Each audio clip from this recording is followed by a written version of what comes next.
skies are blue. They keep trying, but we're not buying. Not anymore. Welcome to WatchMojo.com, and today we'll be counting down our picks for the top 10 bands that should stop writing new music. Give it to me, we are all on drugs, yeah. For this list, we're focusing strictly on once beloved music groups that simply lost their mojo either in recent years or long ago. Given our criteria, it only makes sense to exclude a band like Nickelback, as their output has split the room since day one.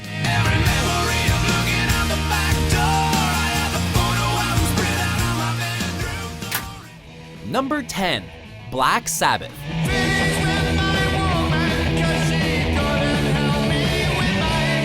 While it's an undisputable fact that early Black Sabbath will rock forever, the same can't be said about the men behind the instruments.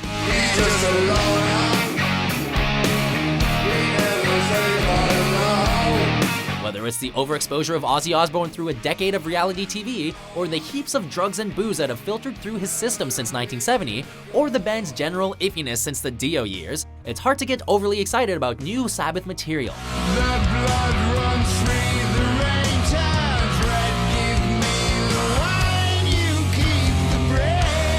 Critics may have gotten hot and bothered for 2013's 13, but that's because they waited 18 long years for it. Nostalgia alone is just not good enough.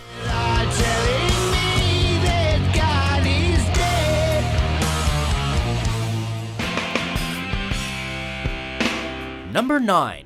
Pearl Jam.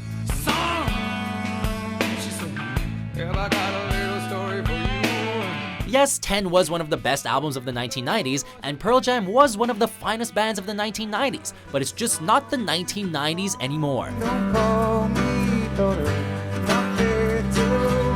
They have been around for a good 25 years, and the mileage is starting to show.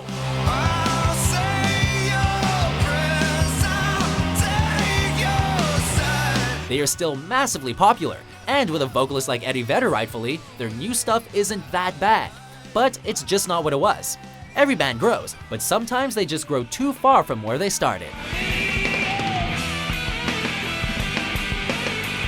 Perhaps it makes more sense for Mr. Vedder to focus more on solo albums in the style of ukulele songs and the Into the Wild soundtrack.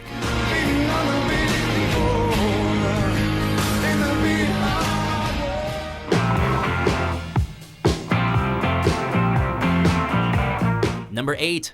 The Rolling Stones.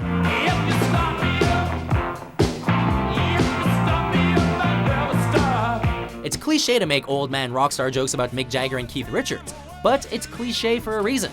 Keith Richards is still among the finest rhythm guitarists on the planet. Mick Jagger is still one of the most magnetic frontmen to ever strut on the stage, and Charlie Watts is still the most rock-solid drummer to ever pick up a set of sticks. But the once brash, rough, and ready energy just seems phoned in at best. They're all still good songs, yes, and they still put on a live show that few can touch, but ask yourself this: what's your favorite Rolling Stones album since 1985?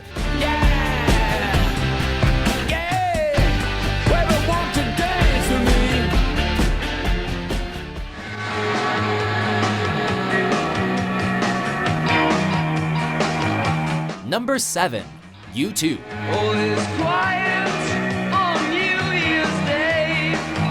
U2 made a huge impact in the 1980s with a new, unique sound filled with marching drum beats, shimmy delayed guitars, and Bono's passionate and unmistakable vocals, perfectly exemplified by 1987's The Joshua Tree.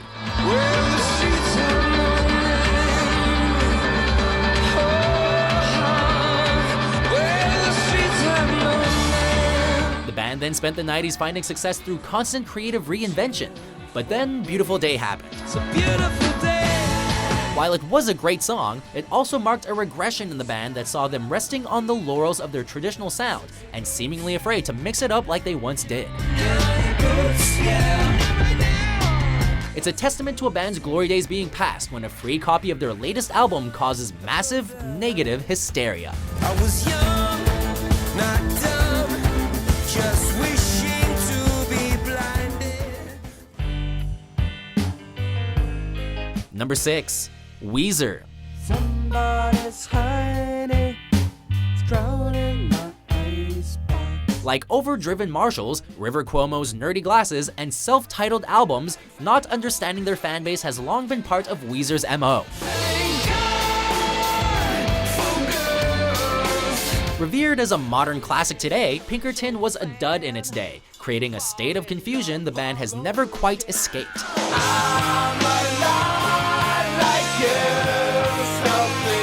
They can still put out a killer song or decent album, but being compared negatively to whatever they put out before is an unavoidable given when it comes to Weezer. That's why I'm telling you to go away. It's just that chasing pop trends and constantly misjudging what their fans want doesn't help.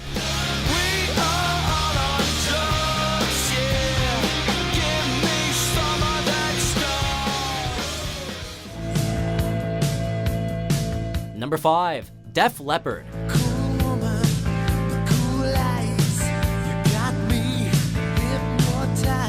Forever trapped in the public's imagination in spandex, sleeveless t-shirts, and arenas in the 1980s, Def Leppard is hardly known for their innovation.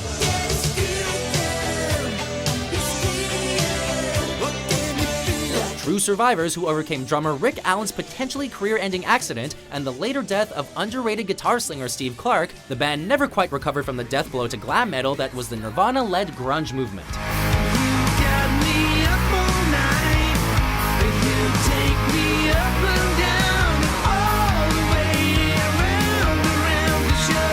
While the bands surely still have their fair share of fans, news of a new album as recently as 2015 wasn't exactly met with hysteria.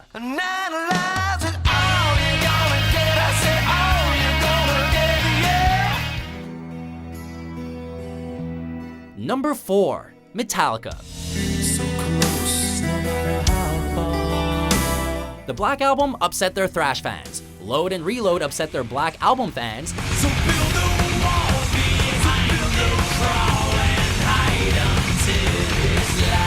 Garage Inc. pleased their fans' dads.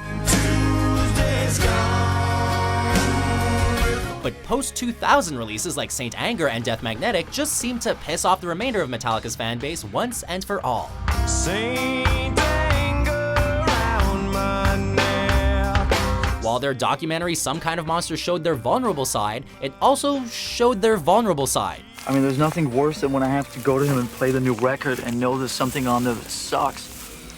And he can see right through that in 2.5 seconds flat. Long gone is the image of a bunch of denim-wearing, beer-swilling thrash metal bad boys, and in its place is a slick, marketable shell of a band that no longer knows exactly who or what they are. I am the table. I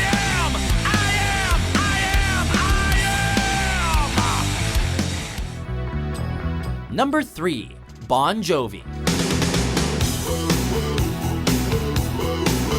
What was once a great hair metal band with massive albums like Slippery When Wet and New Jersey slowly morphed into a fairly awful pop country band. Hey, I got a plan. You wanna make a memory. It's not 1988, and maybe they don't want to shake it up just like Bad Medicine anymore, but would it hurt to offer fans something resembling the sound they were once known for?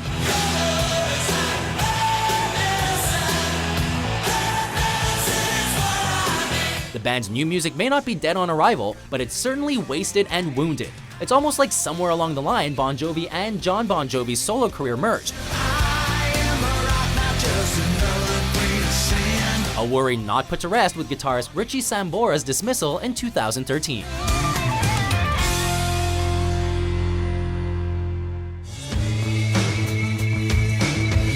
Number 2. Aerosmith. They're absolute legends of rock music, but Aerosmith just cannot seem to let go of the rock star persona.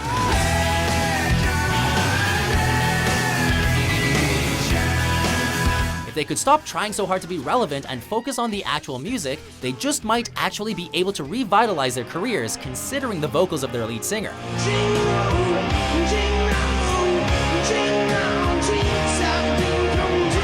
Strip it down, pick up the acoustics if they have to, like Steven Tyler did with his 2015 single. There's still a lot of rock left in these guys, but I Don't Wanna Miss a Thing leaves a long lingering stench, meaning they'll have to work harder in their autumn years than most. Don't wanna fall asleep 'cause I miss you. Before we unveil our number 1 pick, here are a few honorable mentions. Run to me, my tender sage, run to me. Someone kill the DJ, shoot the f***ing DJ. Someone kill the DJ. We'll stagger home after midnight, sleep on an arm in the stairway. God save us, everyone, will we burn inside the fires of 1,000 suns. Number 1. Kiss. You wanted the best? You got whatever Simmons and Stanley think will market well. Selling Out and Kiss have always gone hand in hand, and their self-aggrandizing has made them millionaires, but they can't exactly pass the last relevant album test. Just like the trigger on a loaded gun. Today, Kiss continues to sell tickets, but it's more and more based on nostalgia, costumes, and makeup than appreciation for radio-rattling hard rock. Head up, everybody's gonna move their feet. Head down, everybody's gonna leave their seat. The face paint and back catalog may distract audiences from the absence of Ace Frehley and Peter Criss, but it can only do so much to distract from the subpar music being offered. No matter what you do, I'm gonna do it one more time. Hallelujah. So, do you agree with our selections? Which band do you think should just call it a day and, stop writing new music? Crush it out.